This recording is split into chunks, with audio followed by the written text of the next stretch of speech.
Good to see you in a new video on Betrayal Wife Tales. Today I'm going to tell you an interesting story of our subscriber. I'm Jake, a 29-year-old guy, and I've been dating my girlfriend, Emily, since July 10th, 2019. We were both young when we met, but I thought we had something special. Everything felt solid until early March 2022, when she landed her first full-time office job. That's when things started to shift, though I didn't realize it at first. There was this guy, Chris, in her office, same position as her. He was single, always flirting with her, cracking jokes that had everyone laughing, including her. I never quite had that charm or that effortless humor he did, and Emily made sure to remind me of that. She mentioned to me in mid-March that she was attracted to him. I remember it so clearly. We were sitting in her car after dinner. She said she had feelings for him, but quickly followed up with, "Don't worry, Jake. I love you. I'll never act on it." I tried to believe her, but a knot of doubt was forming inside me. By early April, I had to leave for another city to work on a project that would keep me away for 2 or 3 weeks. During this time, we still talked, but our conversations were strained. They lasted only 15 to 20 minutes, and every time the topic circled back to Chris. It was the same thing over and over, her confusion, her attraction to him, but also her insistence that she wasn't going to leave me. I was losing patience. I asked her repeatedly, "If something's happening, just tell me. Don't string me along. I don't want to be stuck in this mess." But she always said the same thing. Nothing was going on. She was just confused. She assured me she wouldn't leave me or pursue anything with him. But I wasn't convinced. One of her co-workers, Sarah, who I'd occasionally talk to, painted a different picture. She told me that Emily and Chris were always together, sitting close, holding hands when they thought no one was looking, even sneaking off to make out behind the water cooler during breaks. I was devastated, furious, but I didn't want to believe it. When I confronted Emily, she looked me in the eyes and told me Sarah was lying. Why would she lie? I asked, desperate for something solid. But in the end, I believed Emily. I wanted to. I decided to finish my project early and surprise her. After a grueling 14-hour journey, I arrived at her office right when she was supposed to be leaving. I had imagined a warm, joyful reunion, her running into my arms, excited to see me. But when she saw me standing there, her face didn't light up with joy. Instead, she looked irritated, almost angry. I brushed it off, thinking maybe it was just a bad day. She usually took the bus home with 2 of her co-workers, so I joined them. I tried to lighten the mood, cracking jokes, saying random things to make her smile, but she wasn't even looking at me. The odd thing was, everyone else on the bus, even strangers, were chuckling at my dumb jokes. But not her. Emily seemed to be in her own world, closed off, as if my presence was an annoyance. After that awkward ride, we went for a walk. I reached out to hold her hand, just something to feel close to her. But she pulled away. That hurt. When I tried again, she snapped, telling me she was disgusted by me for trying to hold her hand when she clearly didn't want to. I felt like I was walking on eggshells around her, unsure of what had changed so drastically. I returned home, but things kept spiraling. Over the next 2 weeks, she yelled at me, insulted me, and constantly berated me. I just wanted clarity. Either she was with me or she wasn't. But every time I pushed for an answer, she'd say she was confused, that she didn't want to leave me. But I was starting to feel like a shadow in her life, not her partner. We had a trip planned for her architectural thesis, a 5-day visit to a site she needed to study. We'd booked everything months ago, and I wasn't about to back out. So we went. At first, things seemed better. The train ride was pleasant, even fun, and we were actually getting along. By the time we reached the hotel, it felt like we might actually get past this rough patch. We started making out the moment we got into the room, and for a moment I thought we were back to being us. But just as I was opening the condom wrapper, she stopped me. "Jake," she whispered, her voice shaky. "I kissed him." It felt like my world crumbled right there. I pulled back, stunned, heart pounding. "What?" I barely managed to ask. And then she said the words that shattered me. "I made out with him." Multiple times. Even the day before we left for this trip. I didn't know what to say. She cried, apologizing, repeating over and over that it was a mistake, that she'd never do it again. After hours of arguing, somehow, against my better judgment, I convinced myself to let it go. We agreed not to bring it up during the trip, and, surprisingly, those 5 days were okay. We had fun, avoided the elephant in the room, and pretended for a while that everything was fine. But once we got home, the reality crashed back in. The fighting resumed. She would insult me, compare me to him, make me feel worthless. And yet, we couldn't seem to stay apart for more than a day or two before falling back into this toxic cycle. Then came April 29th, 2022. I was getting ready to see Doctor Strange in the Multiverse of Madness, a movie I'd been excited about for months. I was almost out the door when she called. Her voice was trembling. "Jake, I kissed him again." That was it. Something in me snapped. For the first time in our entire relationship, I yelled at her. I told her I was done. I hung up, blocked her on everything, and left for the movie. But even sitting in the theater, my phone kept buzzing, her name flashing on the screen over and over. I couldn't focus. Halfway through the movie, before the climax even began, I stormed out, yelling into the phone, trying to drown out her sobbing voice, telling me it was a mistake, that she would fix everything. But I wasn't sure if anything could be fixed anymore. Emily and I had been through so many ups and downs by this point that I wasn't sure what was left to fight for. After our last big argument, she told me, in no uncertain terms, "If you're done, if you can't handle this anymore, just walk away, Jake. I won't stop you. I won't beg you to stay." And that's what hit me the hardest. She had always begged before, cried before, but this time there was a strange finality in her words. She didn't say it out of frustration or spite. It was as though she'd finally accepted that things might be over, and she was giving me an out. But I didn't take it. I don't know why, but I didn't. After hours of tense back and forth, I agreed to try again. This time, things seemed different. For the first time in months, everything smoothed out. Emily became so affectionate, showing me all the love I had been craving. It was like she was making up for every hurtful word, every betrayal. She was sweet, caring, doing whatever she could to rebuild the trust we had lost. I wanted to believe her. I really did. And for a while I thought we were healing. I noticed the changes in her, her efforts to make things right. Maybe this time was different. But of course, nothing is ever as easy as it seems. Exactly 15 days later, on May 22nd, 2022, she had an important interview lined up. The only problem? The interview was far away, and her parents wouldn't let her go alone. To make matters worse, none of her friends were available to help out. The only person who could take her was, of course, Chris, the guy who had been haunting our relationship like a shadow I couldn't shake. Emily called me asking if I was okay with it. "I can cancel if you're uncomfortable," she said. "It's just an interview. I won't go if it's going to cause problems." I could have said no. Maybe I should have. But I didn't. I told her it was fine. She left with him that morning. I didn't call her during the interview. I figured she was probably in the middle of it, and I didn't want to distract her. But as time passed, way beyond when the interview should have ended, my gut started to twist. Something felt wrong. I couldn't shake the feeling that something was off. So I texted one of her co-workers and asked for Chris's number. I called him.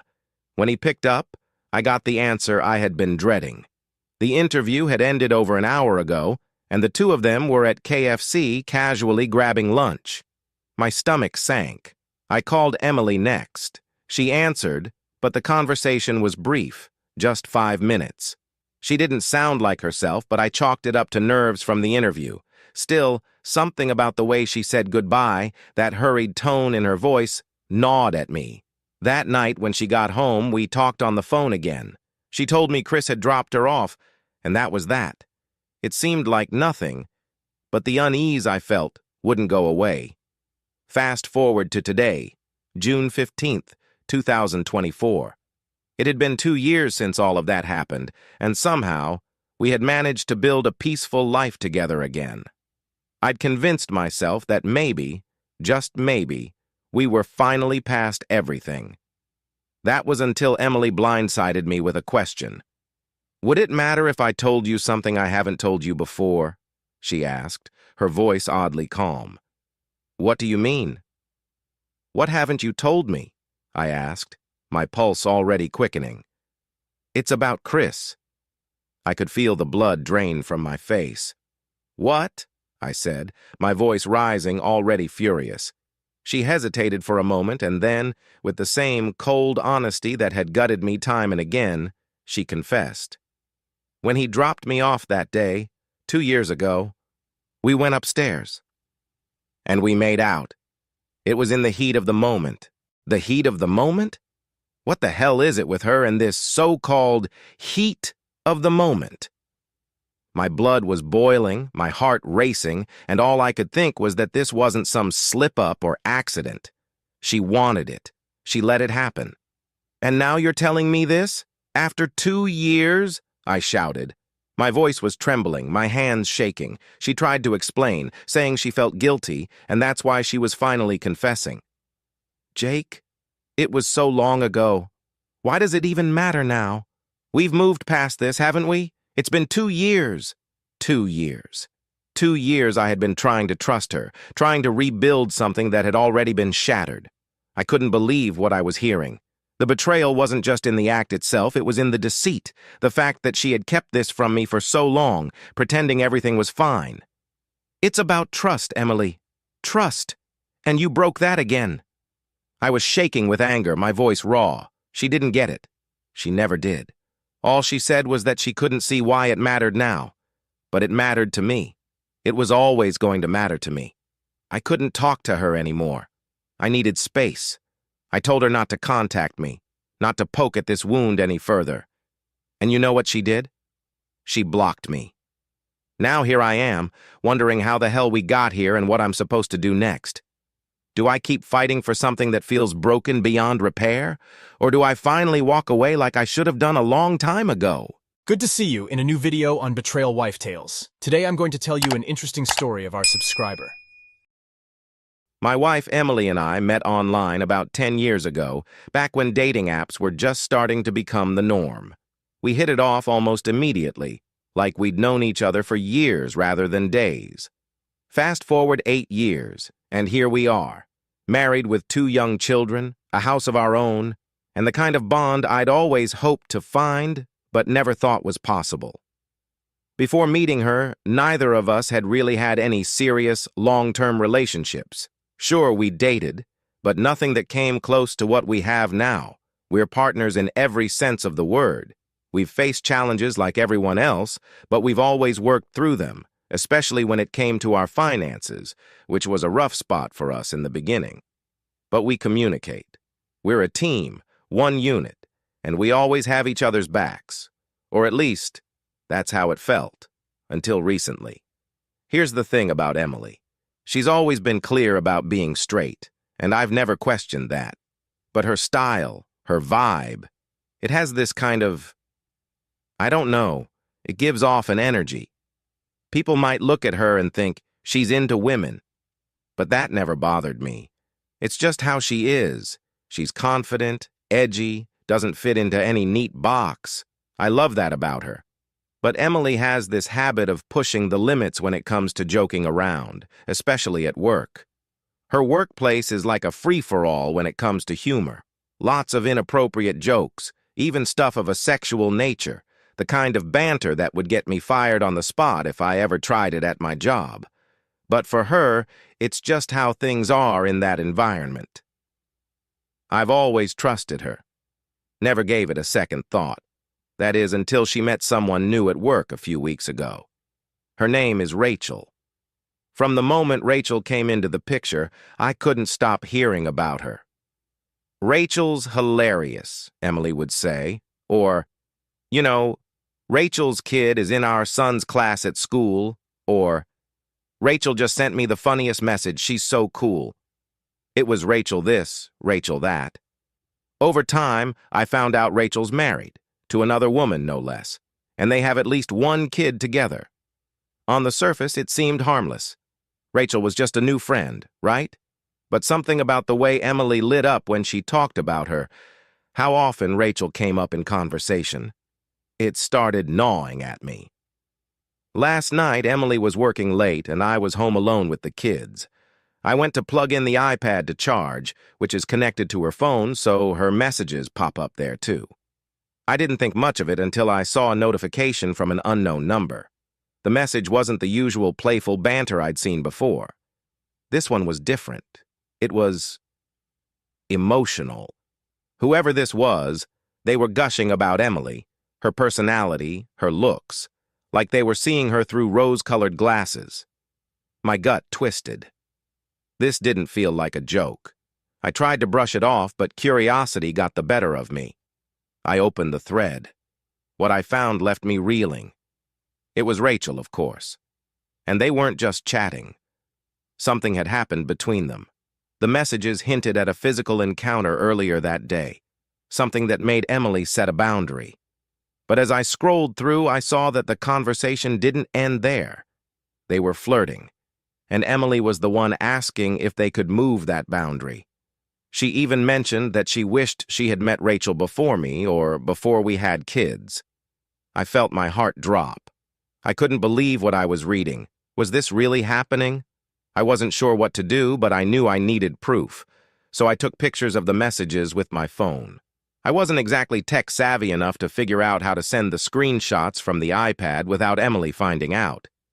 Then I started texting her, trying to play it cool. I asked how her day was, what she'd been up to. I needed to see if she'd tell me anything.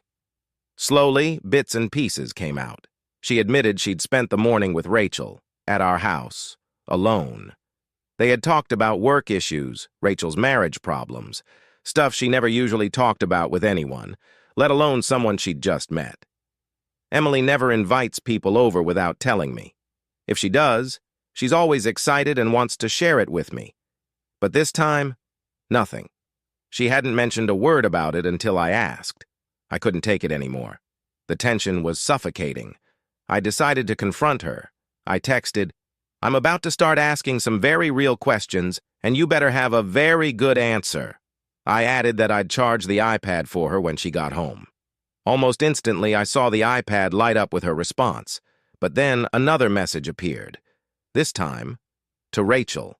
She had taken a screenshot of my message to her and sent it to Rachel with the words, "We're done." Rachel replied, confused, asking what was going on. Emily's response was short and to the point. He knows. He's seen everything on the iPad. Then, finally, she texted me. She asked if she could call in a few minutes once she found a quiet spot at work. My blood was boiling at that point. I told her not to bother calling, and I made arrangements for her to sleep in the basement when she got home. What the hell was I supposed to do now? I feel completely numb. It's like my mind is stuck on an endless loop, replaying everything over and over again.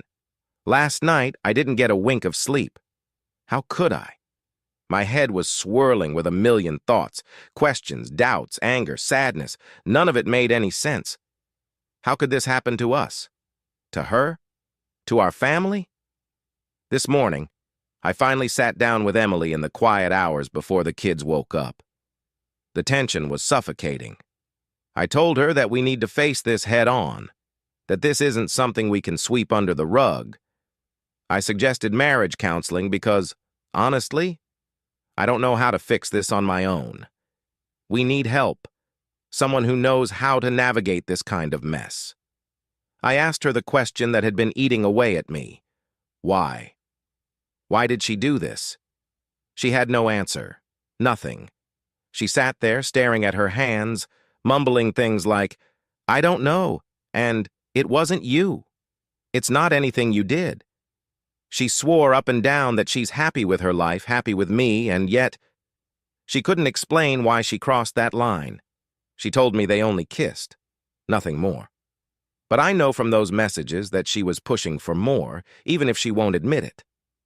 I poured my heart out to her, told her how shattered I felt, how betrayed. And all I got in return were a few weak sorries and, "I know you're hurting." She didn't have much else to say, which only made it worse. It felt like she didn't even know what to say to me, like she was as numb as I was. She kept saying she was embarrassed, but I told her she wasn't embarrassed for what she did. She was only embarrassed because she got caught. If she really cared about me or our kids, she wouldn't have let it go that far. Before I left for work this morning, I told her I'm willing to try to work through this, to fix our marriage. But it's going to take time. This isn't something that can be patched up overnight. I reminded her that this wasn't some drunken mistake at a party. It was a Thursday morning, sober.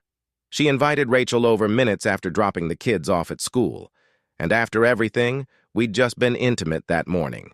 Then she spent the rest of the day flirting with Rachel while texting me things like, "How's your day going?" and "There's dinner for the kids in the fridge." She was literally flirting with Rachel right before and after talking to our kids on FaceTime. I'm angry. So angry. But I'm trying to keep my head straight. I don't want to do anything rash, something I'll regret later. Deep down, I still want to fix this.